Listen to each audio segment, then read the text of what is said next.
Hello, everyone. So my name is Dan Cummings. I'm a student at Canastota High School and a part of this New Visions Law and Government program.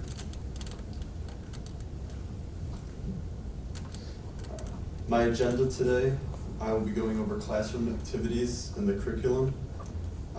We had a position paper that we were assigned to write that I'll be covering what my position paper entailed.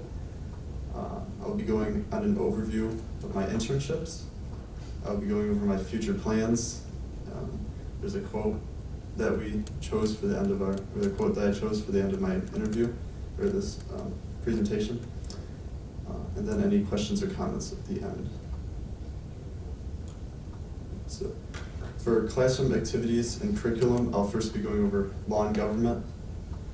We started our year by learning about the history and foundation of American government and our judicial system, the philosophical and historical influences on American government, such as John Locke, the right to life, liberty, and property, the Constitution, the Bill of Rights, we studied that, our jury system, the foundations of it, how it works, why it's unique to America, and certain case studies such as Marbury versus Madison, which was very influential in our American history.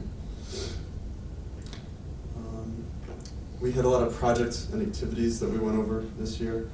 We took a practice citizenship exam. We had an EverFi financial literacy online course that sort of it covered financial literacy, life skills. It was important knowledge for me to know. I enjoyed taking that. We learned to write a legislative resolution. We had an organized classroom debate and a project where we created our own political parties. We took a lot of time in county government. We toured almost all of the Madison County government departments.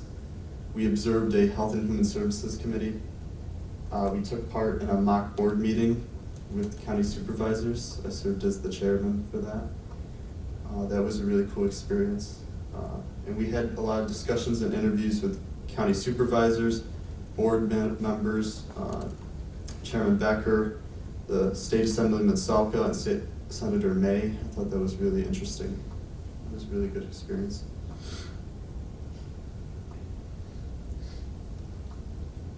So my highlighted classroom project, my favorite one, was I was assigned to write a skit regarding the 54th Massachusetts Infantry, which was a group of volunteer African Americans in the Civil War that played an influential role in the Battle of Charleston. And then the skit was then performed in front of the class. I thought this was a cool creative outlet for me during the year, and put a lot of effort into that. That was probably my favorite project we did. So my position paper was over universal health care, which ensures all people have access to the full range of health services and care they need, regardless of financial status or location. Two prominent interest groups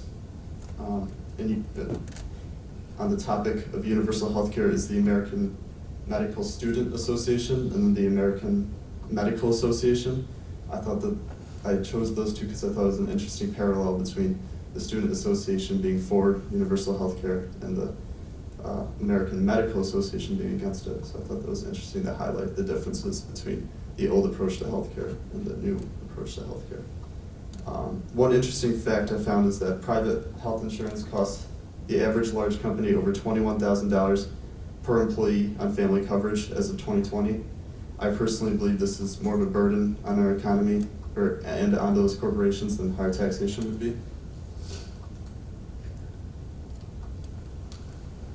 So my position is that universal health care should be established within the United States. I believe that our government already theoretically does recognize healthcare as a human right, since healthcare is required by law to save you if you are dying. And I know a big part of the debate is whether healthcare falls under the same human rights as other services that are provided by the government. So why doesn't it recognize the right of people who are financially and physically dependent on medical care in order not to die? We do not have to pay out of pocket for a police officer to help us if in need of assistance. How is healthcare any different? Universal healthcare is indeed a form of socialism, but so is the police force, public education, the military, and so much more. This is not anti-capitalism. This represents greater balance in our system. And also personally, my sister had Lyme disease, so I saw how we had to shell out so much money as a family just to keep her healthy. And so I guess there was a personal connection to my position on that as well. So my first internship was with both county administration, Mr. Simone, and as well as emergency management, Mr. DeGear. In county administration, I spent time in Mr. Simone's office and was able to engage and meet with other department heads as well as attend board meetings. I felt this was a unique opportunity to get direct exposure to the political aspect of things, which is one of the reasons I wanted to go into this program. So I really enjoyed that. I also enjoyed emergency management. I went with Mr. DeGear to meetings around the county complex and helped them with projects such as setting up medical kits. That was very engaging, and I have a lot of respect for what emergency management provides for our county. My second internship was with the county clerk, Mr. Kevel, as well as the county historian, Mr. Ertz, and records management, Mr. Shaler. At county clerk, I spent a lot of time in Mr. Kevel's office as well as at the DMV, which he is also head of. We discussed the role of county clerk, and I, on one occasion, helped him scan and file mortgage deeds. At county historian, I discussed with Mr. Ertz the role of county historian in the county. We had a lot of discussions about that, and I found it very interesting.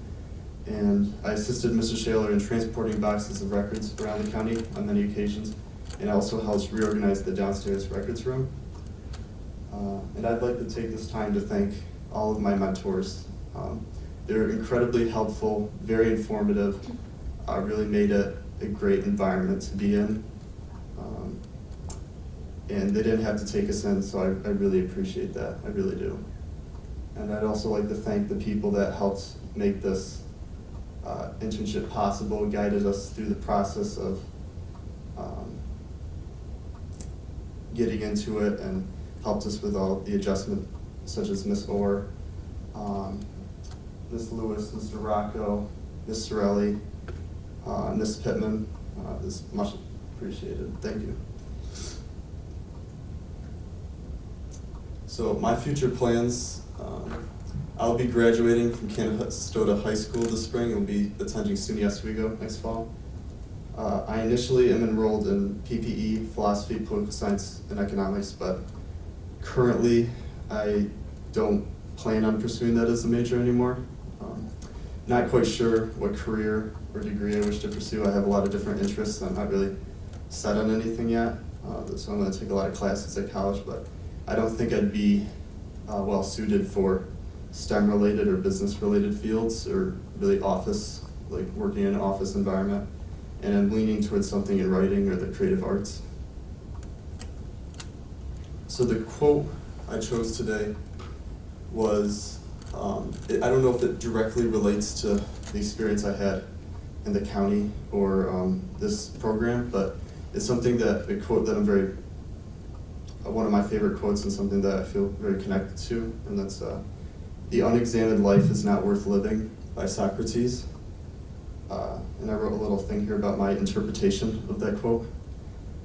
"Wonder and question is what guides our lives. I'm less in wonder by what we do know, and I'm more in wonder with what we don't know, or perhaps can never know. We can experience everything this world has to offer and still feel incomplete. That missing piece is the wonder of something more that we yearn for. To examine life does not mean just identifying what you can see and feel around you. It does not mean anything tangible at all. It means to question what you thought you knew, to put things in a larger perspective, to find value and sense of self in life. It's less a question of how and more a question of what or why. What makes each of us unique is how we examine life and as a result experience it. We easily can get caught up in the details or tedious monotony of life, as well as fall victim to becoming consumed by the details that surround us. We can choose to sort of fall asleep and forget what we live for. Let our lives simply become a pattern of reacting to our stresses. Or we can try and take a step back and see the larger picture, whatever that may be to you." And that is my presentation. Any questions, comments? Thank you.